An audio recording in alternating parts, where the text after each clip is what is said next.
What's going on YouTube and four-wheel drive fans? It's Andreas here from Symmetry 4-Wheel Drive. Welcome back to the channel. So in today's video we are back at Tiger Wheel and Tyre behind me here, and that can only mean one thing, and that means we are fitting some wheels and tires. So these wheels and tires are going to be going on the LandCruiser 80 series, and what they are is a set of 315/75/16 BF Goodrich KM3 mud terrain tires. So that's about a 35-inch tire, and we are fitting those to a set of Dynamic Steel wheels, and these are genuine beadlock wheels.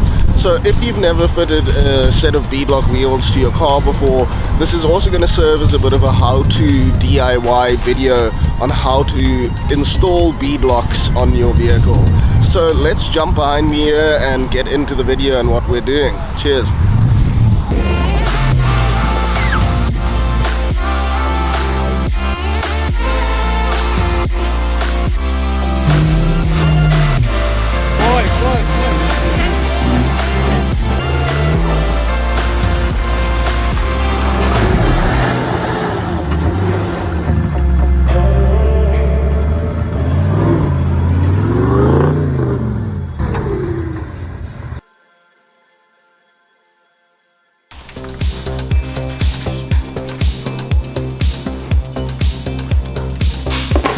So this is the process putting on our tires on our beadlock wheels. We just soak up the beads on either side on the tire. So that's just soapy water just to help that go onto the wheel.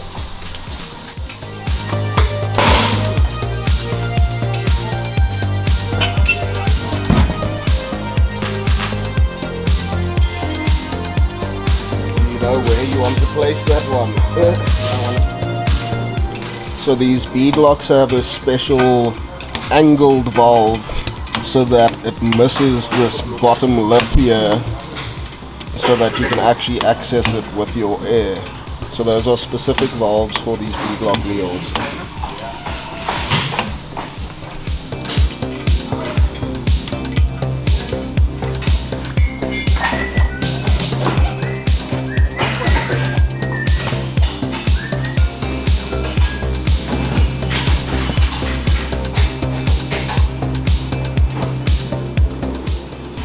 So what we do here is the bead on the back side of the wheel just sits there, and that will be pushed on with air, and then for this front bead that actually sits on this mating surface here.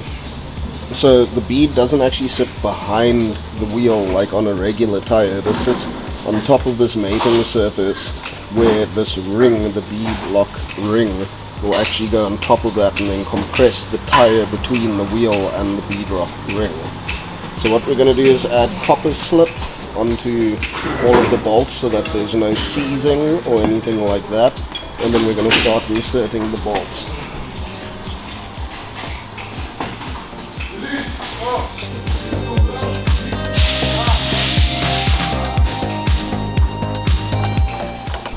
So what we're going to do is just put 2 bolts on all the different corners, basically in a star pattern on here. So we are just loosely tightening all of the bolts on this beadlock ring, and that's just to get it all seated equally, and then we can start the torquing process on it.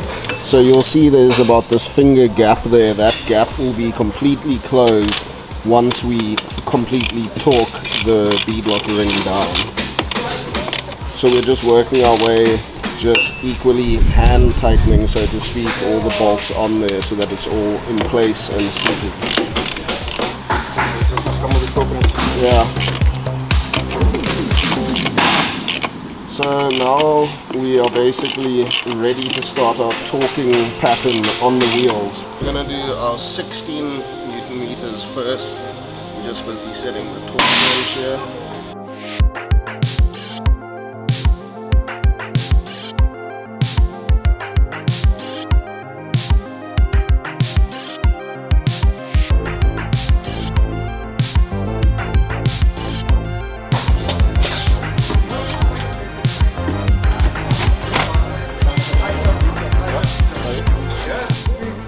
We're gonna throw the tire on the balancing machine now. We've had some issues with balancing where we keep on needing to take off the bead ring on the wheel and then shift the tire to get the high and low spots in terms of weight in the right places to use as little balance weights as possible on the wheel and tire setup.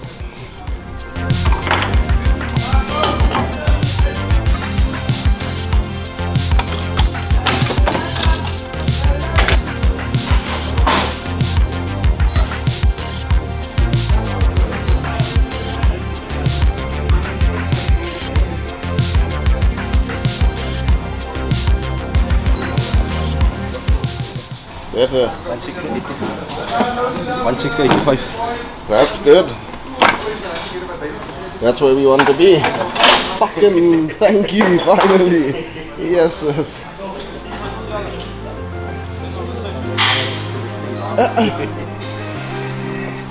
So that last wheel is slightly unbalanced, so we gotta take off the bead ring again and then re-torque it down and shift the tire so that the weight is in a better position. And I've done this about 3 times per wheel now. So it's raining outside, but on the sunny side of things we have got all 4 of the tires balanced and everything fitted on the wheels. It has been 2 days of trying to get these things balanced nicely and everything working just how I wanted. And I would say that beadlocks aren't for the faint of heart for installing, balancing, all of that stuff, but hopefully all of the work will be worth it out on the trail. So a big thank you to the guys at Tiger Wheel and Tyre in Tokai here. They have been so helpful and so accommodating to me, letting me work in their workshop here for 2 days straight. A lot of tiring work. These tires are heavy, these wheels are heavy, everyone's back is sore, and yeah, just a big thank you to them for accommodating me and organizing all of this for me. And yeah, we're stoked to get it all on the car and get out there on the trails. So following on from our beadlock install at Tiger Wheel and Tyre, there were a couple issues that I was having. And the first one being that the torque spec that I had found online was actually incorrect for these M10 bolts that secure the bead ring to the wheel. And I was tightening those through the sequence up to a final torque of 30 Newton meters. That, in addition to me using copper slip, which essentially is a lubricant, would mean that I needed to torque it less than those 30 Newton meters, and the 30 Newton meters was too high already.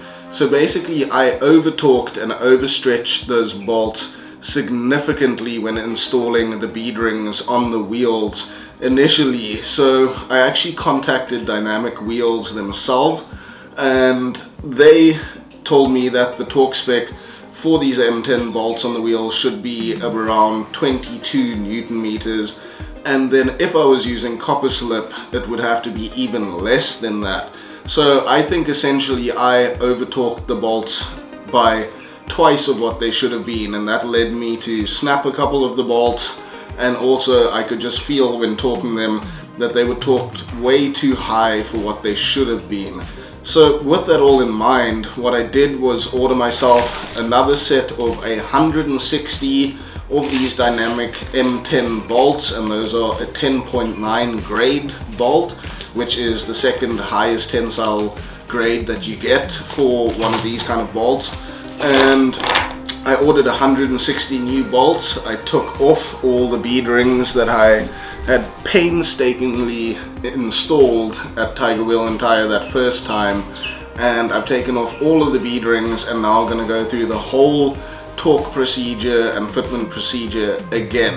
So that was already 2 days work before, and now we are doing it again a second time. So my experience with beadlock wheels so far has been a hard work and lengthy process, but I'm sure we're going to get it right this time. So what we're going to do is start the whole procedure of installing these beadlock rings again onto these wheels to the proper torque setting in the proper sequence, using copper slip so that the bolts don't seize or rust in those holes, being exposed to the elements and all of that. So yeah, we are going to do that and show you the whole sequence in a more correct manner this time. So the first step of the process here, what I'm going to be doing is using this masking tape. I'm going to number each of these 32 bolt holes in the sequence that I want to torque them. So what I'm going to do is lay down this masking tape and then write the number that will correlate to the sequence that I'm going to torque these bolts down to. So let's do that.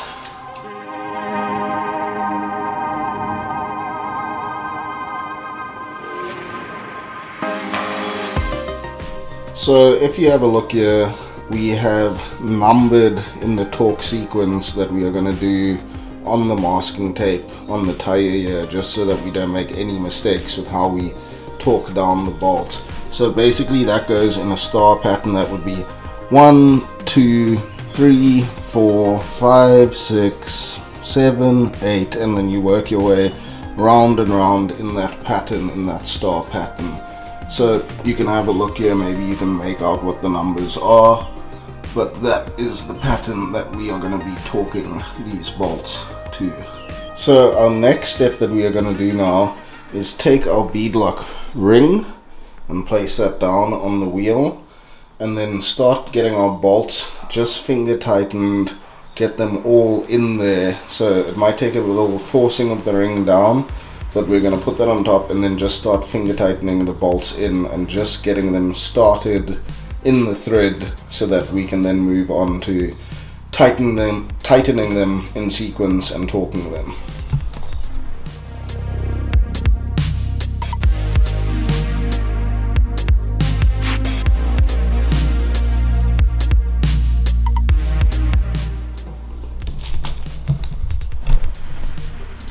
So there we have all the bolts inserted where they need to be, just starting the thread just finger tight, and we just dip them a little bit in copper slip before inserting each bolt. So as you can see here, there's about a finger's gap between the beadlock ring and the wheel itself, and through the torque sequence and first finger tightening it and then going through the torque sequence, we will bring down that gap till there is no more gap and the bead ring is seated to the wheel. And what we'll also do is just add some soapy water in between the bead ring and the wheel surface, just to help that bead slip into place where it sits within this raised groove on the beadlock ring. That's where the bead of the tire actually sits within here, and then this mating surface mates to the wheel mating surface.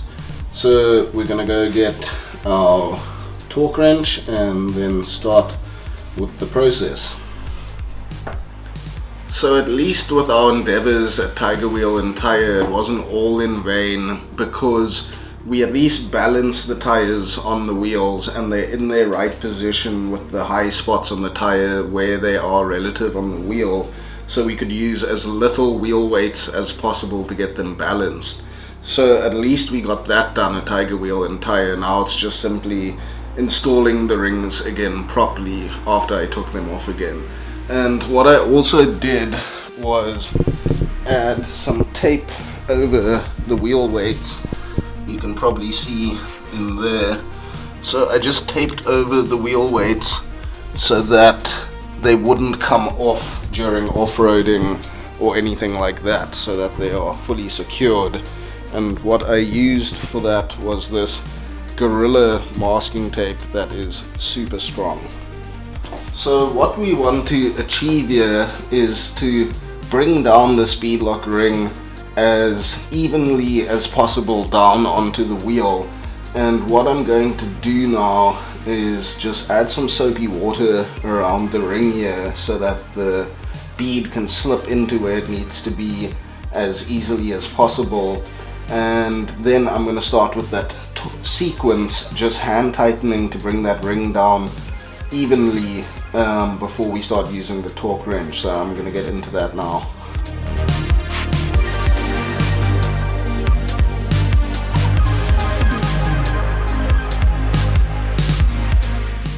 So now I have just snugged down those bolts just with a wrench, and one thing you'll notice is as you're bringing the ring down and torquing them, that, you know, when you're tightening one side and then the other, and as you're going around, some of the bolts will then loosen as the ring is coming down. So you have to constantly go around and check them, because as sides tighten as you're going around, it relieves tension on the other side. So you just need to constantly go around and check that. So what I'm going to do is move on to the torque wrench now. I mean, as you can see, this gap is now only a couple millimeters, just snugging down those bolts. And I'm now going to put the torque wrench on a low torque setting of about 14 Newton meters and do my first pass on the ring with 14 Newton meters of torque. I'm actually going to start at 12 and then move to 16 and then to around 20.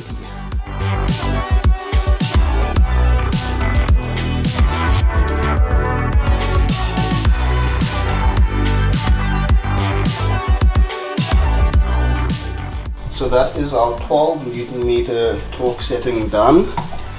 And you can try see here the gap is maybe only a couple millimeters between the bead ring and the wheel now. So what we'll do is move up to about 16 Newton meters for our next torque setting, and then do the pattern again and then go around and check them. So we are moving on to our second torque setting now of 16 Newton meters. And we're just going to add some soapy water around the ring again, and then work our way in the pattern and then double check it afterwards. A lot of beadlock wheels, especially alloy ones, come with M8 bolts and only about 20 of them, which is different to the steel beadlock wheels, which have 32 bolts and M6. So I think, in my opinion, I would prefer the M8 ones, being able to torque them a bit higher and also only having 20 of them, as opposed to these 32, which takes a lot of time.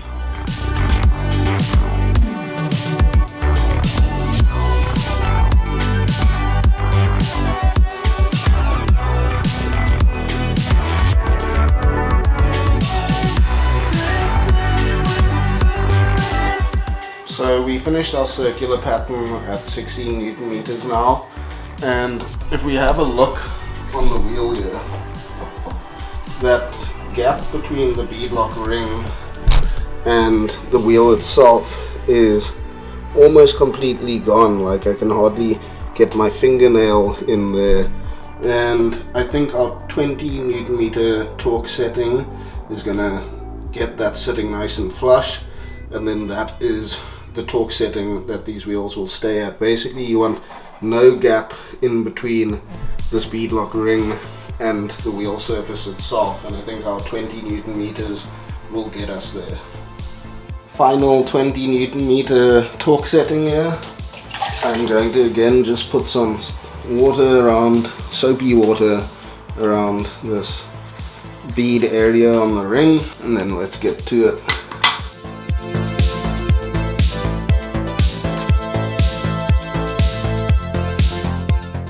There's one wheel all torqued up and ready to go. So what we'll do is put some air in that now with the compressor, and then once it's fitted on the car and we drive a little couple 25 to 100 kilometers, we'll check the torque setting again.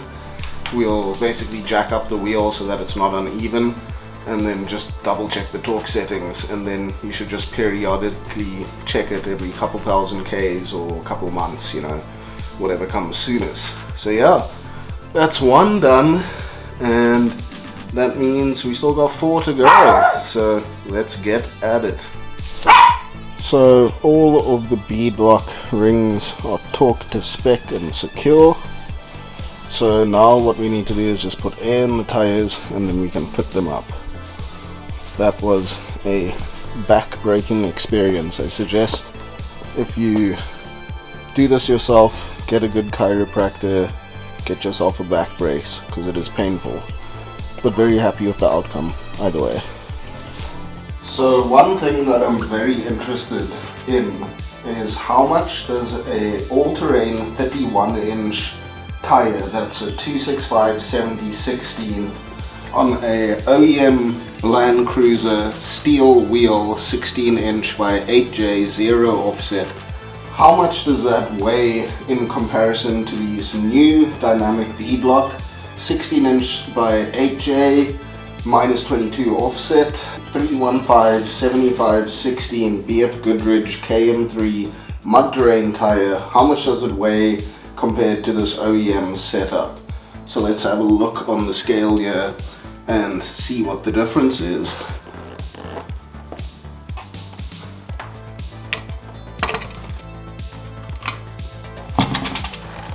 So we got 37 kilos for that OEM setup. Now we are going to weigh the big boys.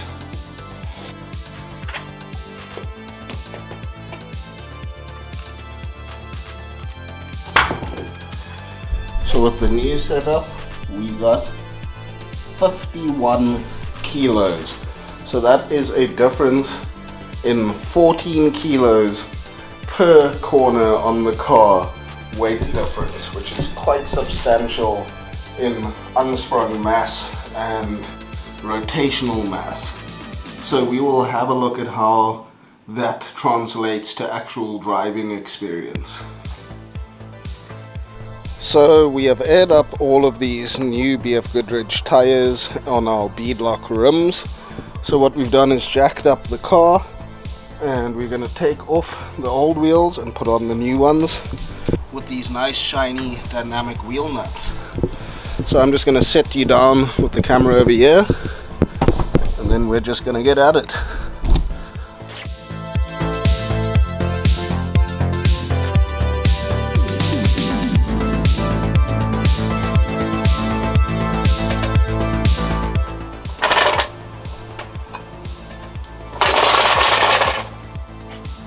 So that is one wheel down and another 4 to go.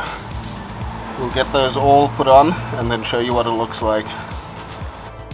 So I'm super excited to be able to show you how those 315/75/16 BF Goodrich KM3 mud terrain tires, that's basically a 35-inch, and those 16 by 8-inch -22 negative offset dynamic steel wheels look on the 80 series cruiser. Let's check it out.